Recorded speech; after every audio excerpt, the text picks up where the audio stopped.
नमस्कार दोस्तों, share market class in Hindi इस चैनल पर आप सभी का स्वागत है। शेयर मार्केट में हम पहला कदम रखने जा रहे हैं। चैप्टर 1, 2 और 3 अगर आपने नहीं देखा है तो प्लीज़ उसे देख लीजिए।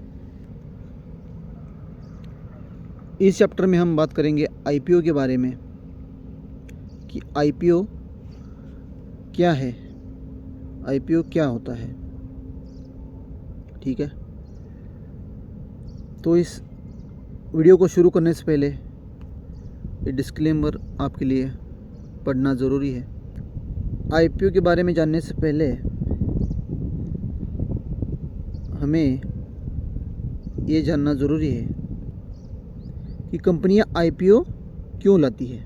कोई कंपनी अगर है वो आईपीओ क्यों लाती है, तो इससे पहले हमें फाइनेंशियल कंसेप्ट्स को समझना ज़रूरी है। फाइनेंशियल कंसेप्ट्स, जब हम बिज़नेस की कोई शुरुआत करते हैं या कोई बिज़नेस शुरू करते हैं या कोई एक ऐसा बिज़नेस के बारे में सोच रहा है कि मैं कोई बिज़नेस करूं, उसके मतलब कोई बिज़नेस आइडिया है उसके पास। से मान लो शूज़ फैक्ट्री खोलनी है किसी को, जूते बनाने वाली अगर फैक्ट्री अगर किसी को खोलनी है या उसके बारे में कोई बिज़नेस करना है, तो वो क्या पहले देखेगा, प्राइस भी सूटेबल रहे कस्टमर के लिए, जूते की जो क्वालिटी है, जो सोल है या फिर जो लेदर यूज़ करना है उसको, वो सही अच्छे तरीके से मतलब बढ़िया होना चाहिए। तो ये उसके पास तो आइडिया तो है ही, एक आइडिया दिमाग में आ गया उसके कि मैं एक जूता खोलने वाली फैक्ट्री खोल दूँ तो उसके लिए। लेकिन इसके साथ साथ उसके दिमाग में ये सवाल भी आता है कि इसके लिए पैसा कहाँ से लाएं। भाई कोई बिज़नेस करना है तो पैसे भी चाहिए ना, सिर्फ आइडिया या दिमाग में कुछ ऐसे मतलब कल्पना होने से नहीं चलेगा ना, उसके साथ पैसा भी ज़रूरी है। पैसे के साथ साथ एक्सपीरियंस, अनुभव जो होता है वो भी ज़रूरी है।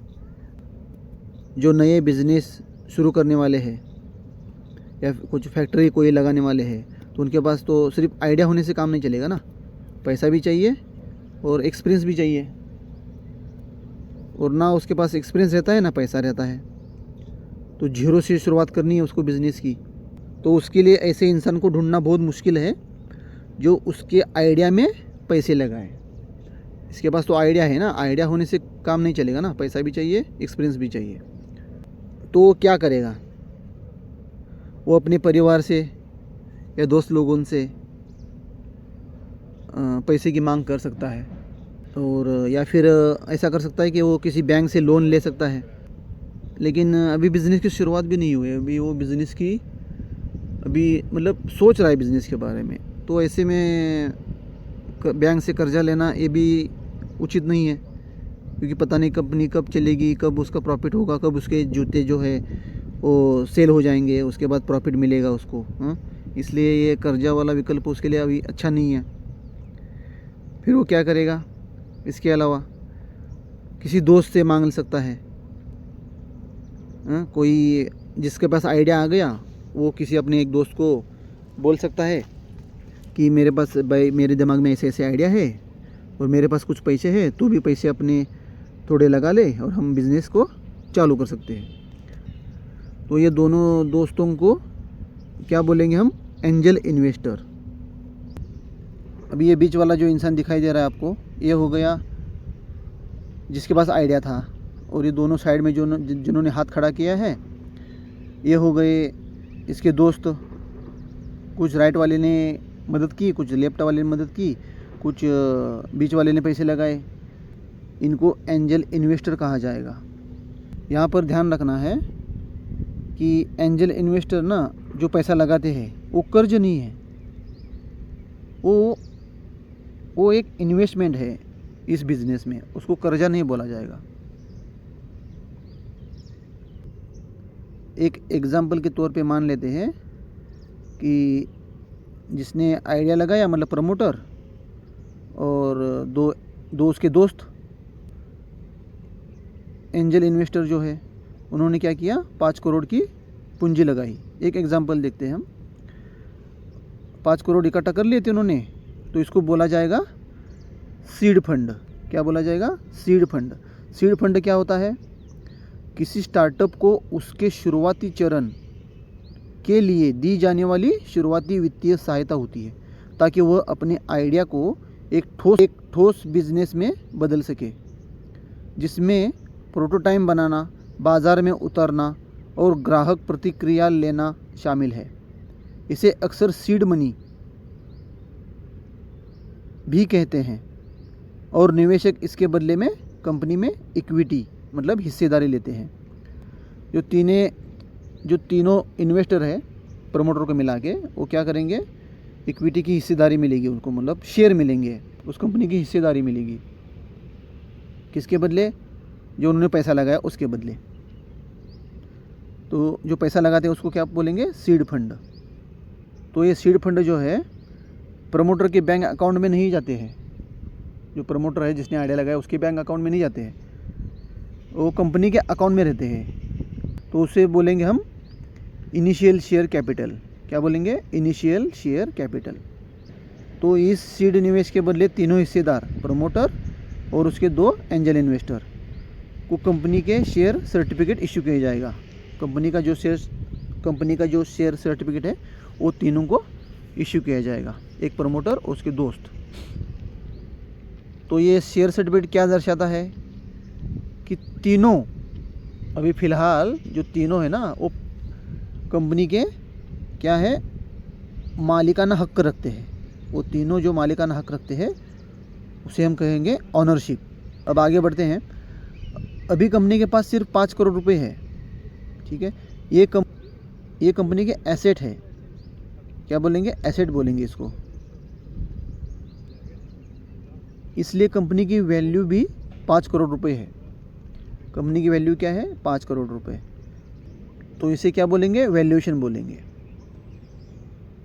अब कंपनी ये मानती है कि शेयर की कीमत 10 रुपये है। शेयर की कीमत कितनी है? 10 रुपये। एक शेयर की कीमत 10 रुपये। और 5 करोड़ रुपए का इनके पास क्या है? शेयर कैपिटल है। शेयर की कीमत है ना 10 रुपये, उसे शेयर का क्या बोलेंगे? फेस वैल्यू बोलेंगे। फेस वैल्यू कम या ज़्यादा भी हो सकती है।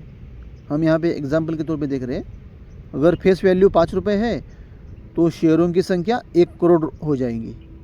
अभी मान लेते हैं कि प्रमोटर को 40% शेयर मिले और दोनों एंजल इन्वेस्टर मतलब जो दोस्त हैं उनको 5% मिले, तो कंपनी के पास 50% शेयर रखे गए और जो शेयर प्रमोटर और एंजल इन्वेस्टर को मिले उसे इश्यूड शेयर बोलेंगे। अभी यहाँ 50% की हिस्सेदारी बढ़ गई, अभी बचे हुए 50% शेयर कंपनी के पास रहेंगे, अलाउट नहीं किए गए हैं, किसी को दिए नहीं हैं। मान लेते हैं अब प्रमोटर के पास एक कंपनी है और एक बढ़िया सीड फंड। अब प्रमोटर कारोबार शुरू करता है, लेकिन वो थोड़ा संभल कर। क्यों? अपने प्रोडक्ट को बनाने के लिए या बेचने के लिए छोटी सी मैन्युफैक्चरिंग यूनिट उसे खोलनी है और एक स्टोर भी खोलना है। मैन्युफैक्चरिंग किसका कर रहा है? वो शूज़ का एक रिटेल स्टोर भी खोलना है, तो वो खोल लेता है। अब धीरे धीरे इनका बिज़नेस शुरू हो जाता है, जूतों की सेल होने चालू हो जाती है, प्रॉफिट आना चालू हो जाता है। तो ऐसे धीरे धीरे करते करते ना उनके पास अभी पैसा इकट्ठा हो रहा है, प्रमोटर के पास अभी कॉन्फिडेंस भी आ गया बिज़नेस चलाने का। अब क्या है, प्रमोटर जो है कंपनी को और बड़ा करना चाहता है, तो वो क्या करता है, और एक मैन्युफैक्चरिंग यूनिट लगाता है और कुछ रिटेल स्टोर भी खुलवाता है। तो एक क्या करता है, वो एक बिज़नेस प्लान तैयार करता है मैनेजमेंट के साथ। क्या करता है, वो एक बिज़नेस प्लान तैयार करता है और अनुमान लगाता है कि इसमें अभी 7 करोड़ की ज़रूरत है। वो एक ऐसे आदमी से बात करता है जो कंपनी में 14% हिस्सेदारी के बदले 7 करोड़ रुपए देने को तैयार है। तो पहले क्या था, कंपनी में 50% जो हिस्सेदारी थी वो तीनों के पास थी, प्रमोटरों के पास, और 50% क्या था, कंपनी के पास शेयर थे उसके हिस्सेदारी। यहाँ पे एक इन्वेस्टर ऐसा मिला है कंपनी को जो कि 14% हिस्सेदारी के बदले 7 करोड़ देने के लिए तैयार है। तो 14% शेयर अभी ये नए इन्वेस्टर को देने पड़ेंगे।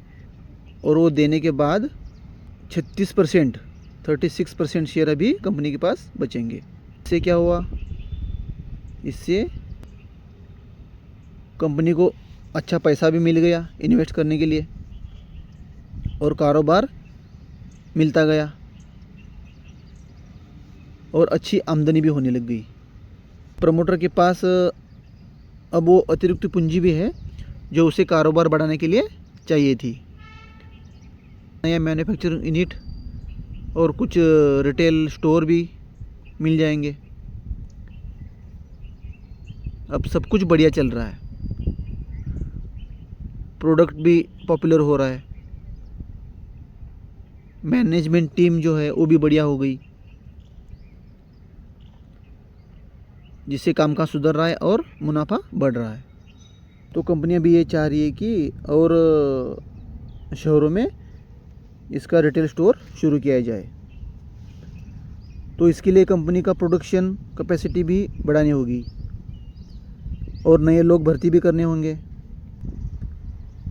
तो इसी तरह का जो खर्च है ना, जो कंपनी कर रही है, इसको क्या बोलेंगे, कैपिटल एक्सपेंडिचर या कैपेक्स बोलेंगे। मैनेजमेंट टीम को ये लगता है कि अभी मतलब और पैसा लगेगा तो हम ये कहाँ से पूरा करेंगे, कहाँ से लेंगे। तो इनके पास कई विकल्प है। क्या क्या है, जो कंपनी के पास मुनाफा हुआ है उसमें से कैपेक्स के लिए ले सकते हैं। बैंक के पास से कर्ज ले सकते हैं जो कि अभी मिल सकता है, क्योंकि कंपनी प्रॉफिट में है तो कोई बैंक मना नहीं करेगा।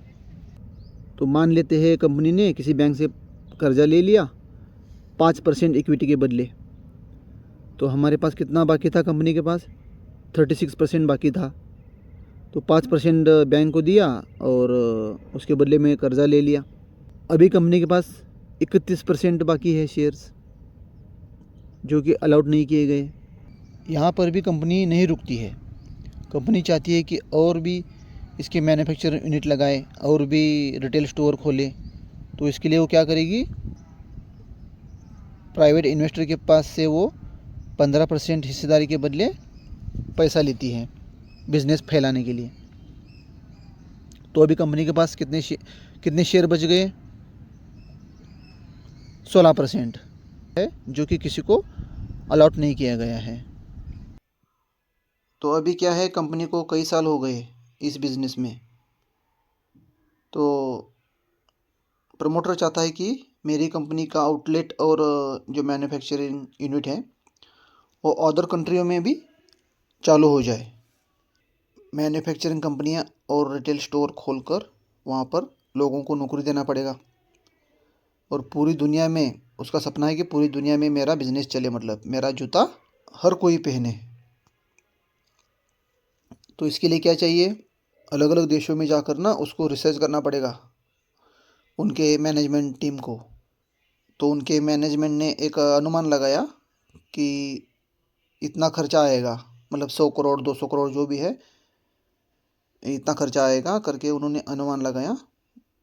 तो उनके लिए कई ऑप्शन हैं कि पैसा कहाँ से इकट्ठा करेंगे, बैंक से कर्ज लिया जाए या फिर किसी और से, मतलब और किसी को भागीदारी बनाकर उसको शेयर इशू करा के फिर उसके बदले में पैसा लिया जाए। और एक ऑप्शन है आईपीओ, जिसकी हम यहाँ पे चर्चा कर रहे हैं। आईपीओ, आईपीओ मतलब क्या है, तो जब कंपनी आईपीओ लाती है तो वो अपने शेयर जो है आम पब्लिक, जो जनता है, आम पब्लिक को बेचती है। तो ये पहली बार बेच रही होती है कंपनी, पब्लिक को पहली बार बेच रही है, इसीलिए इसको इनिशियल पब्लिक ऑफर या आईपीओ कहते हैं। The process of offering shares of a private corporation to the public in a new stock issuance for the first time. इसका क्या मतलब है, ये पहली बार आम पब्लिक को शेयर इशू कर रहे हैं और आम पब्लिक से पैसा इकट्ठा कर रहे हैं, इसी को बोलेंगे हम आईपीओ। तो अभी कंपनी ने आईपीओ लाने का फैसला क्यों किया और कंपनी ये रास्ता क्यों लेती है, क्यों अपनाती है, उसके उसके बाद आम जनता आईपीओ में पैसा क्यों लगाएगी और लगाने से पहले क्या क्या देखेगी। आईपीओ आने के बाद जो अभी प्रेजेंट उसके शेयर होल्डर्स है उनका क्या होगा। आईपीओ की ये जो पूरी प्रोसेस है वो कैसे आगे बढ़ती है। आईपीओ मार्केट में कौन कौन सी फाइनेंशियल इंटरमीडिएरीज काम करती है, और जब कंपनी पब्लिक इशू लाती है तो क्या होता है। तो ये सब हम अगले चैप्टर में पढ़ेंगे। वीडियो काफ़ी लंबा हो गया इसलिए यहाँ पर हम चैप्टर को समाप्त करते हैं। अगर वीडियो अच्छा लगा तो लाइक, शेयर और सब्सक्राइब कीजिए। नमस्कार।